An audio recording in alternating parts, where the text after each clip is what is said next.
Sempre é tempo de estudar a Palavra de Deus. Olha, estamos de volta e eu gostaria de orar inicialmente por esse tempo.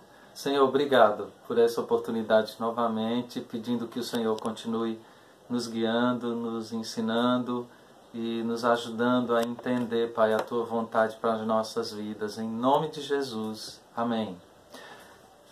Nós estamos estudando as epístolas paulinas e já começamos, já vimos Romanos, 1 Coríntios, 2 Coríntios e Gálatas. E agora, hoje, eu gostaria de apresentar para vocês Efésios e Filipenses.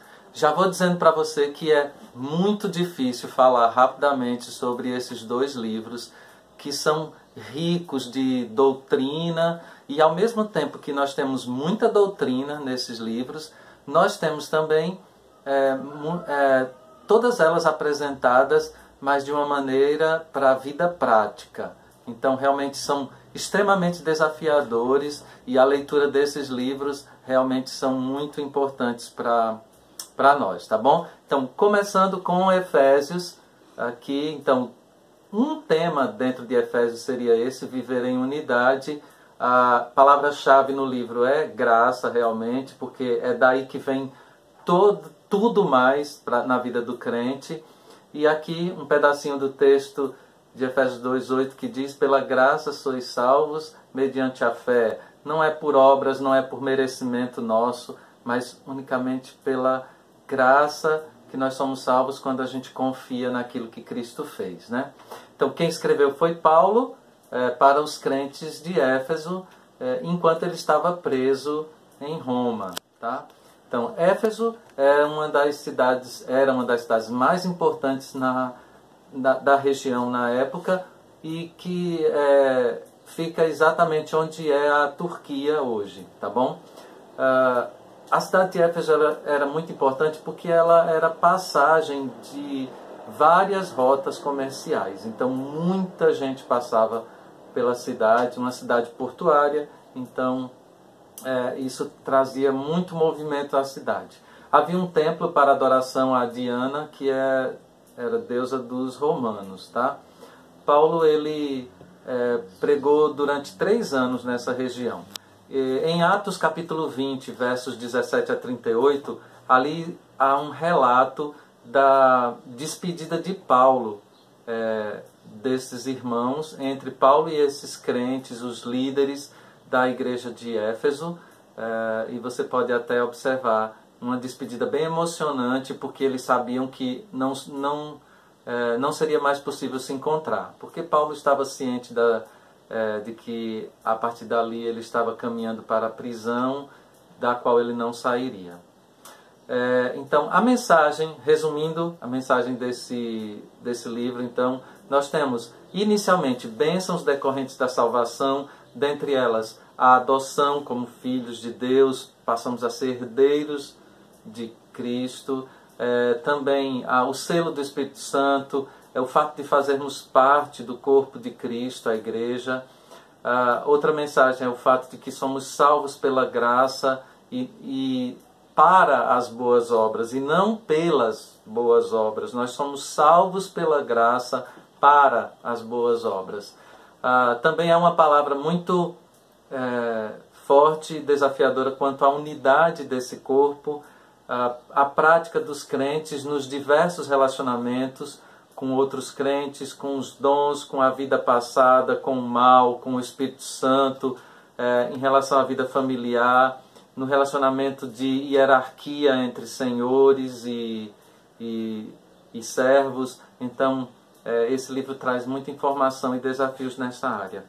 Jesus, ele é apresentado nesse livro como aquele em quem nós estamos em Cristo, né? Nós fomos escolhidos por Ele, salvos por Ele, temos esperança de vida eterna por causa dEle e estamos crescendo como filhos. E é Jesus, então, que torna possível que nós vivamos uma vida que lhe agrade. Então, alguns detalhes aqui sobre a carta de Paulo aos Efésios. E agora nós temos Filipenses. Essa carta, então, um tema em Filipenses: viver é Cristo, palavra-chave alegria, e o versículo-chave, alegrai-vos sempre no Senhor.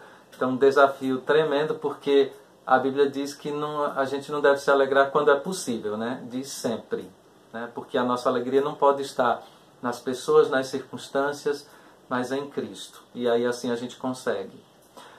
Quem escreveu foi Paulo, ele escreveu para os crentes em Filipos, e ele estava preso em Roma também nessa ocasião. A prisão de Paulo nesse momento era uma prisão domiciliar, o que garantia que ele pudesse receber visitantes, e cada pessoa que o visitava, então a essas pessoas ele anunciava o Evangelho, a mensagem do Evangelho.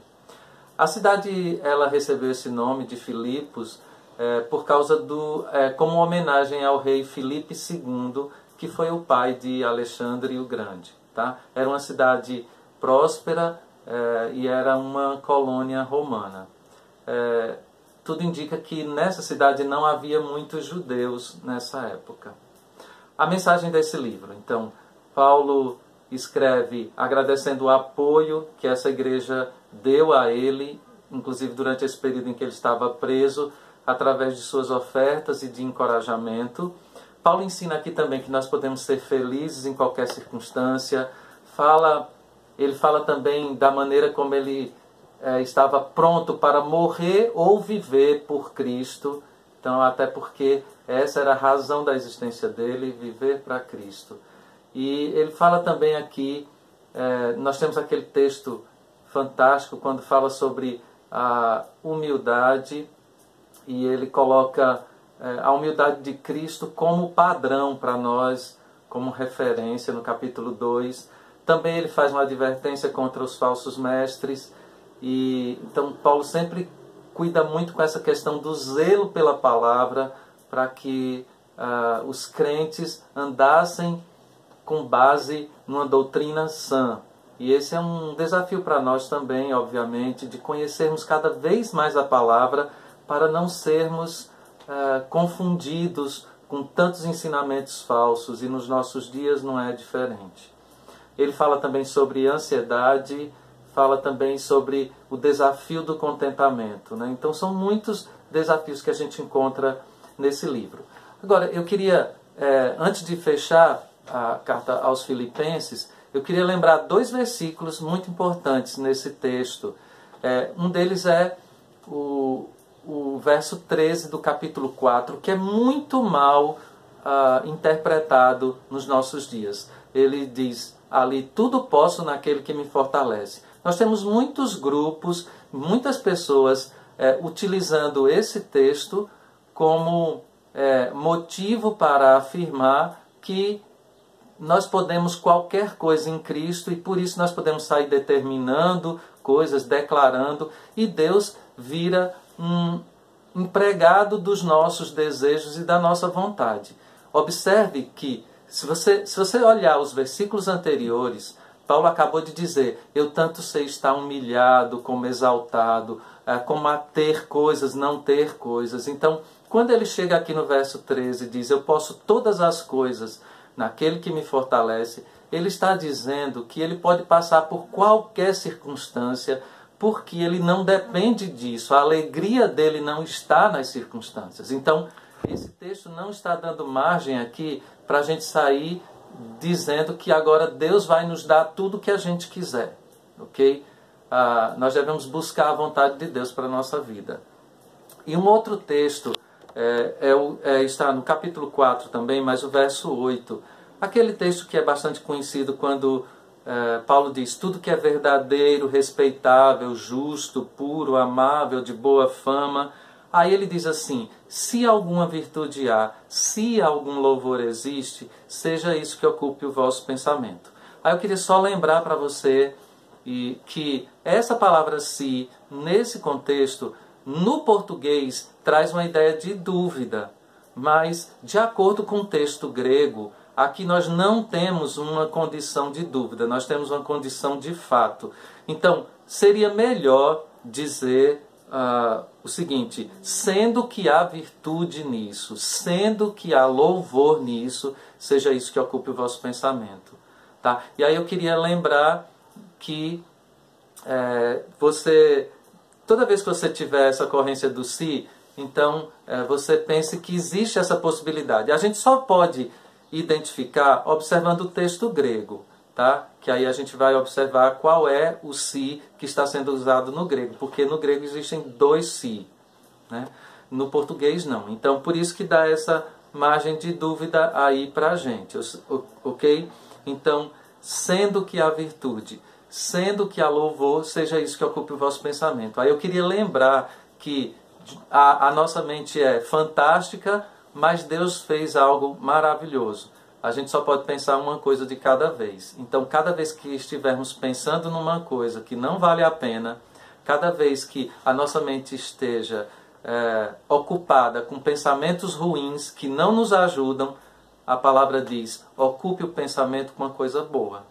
Então, faça esse exercício. Toda vez que você estiver pensando algo ruim, troque esse pensamento por um pensamento bom. Alguma coisa que vai edificar, que vai lhe dar força, que vai lhe dar ânimo para prosseguir. Tá bom? E aí a tarefa de hoje então, eu peço que você faça um pequeno comentário, um pequeno comentário sobre qualquer versículo, ou de Efésios ou de Filipenses, tá bom? Deus abençoe você, sempre é tempo de estudar a palavra de Deus.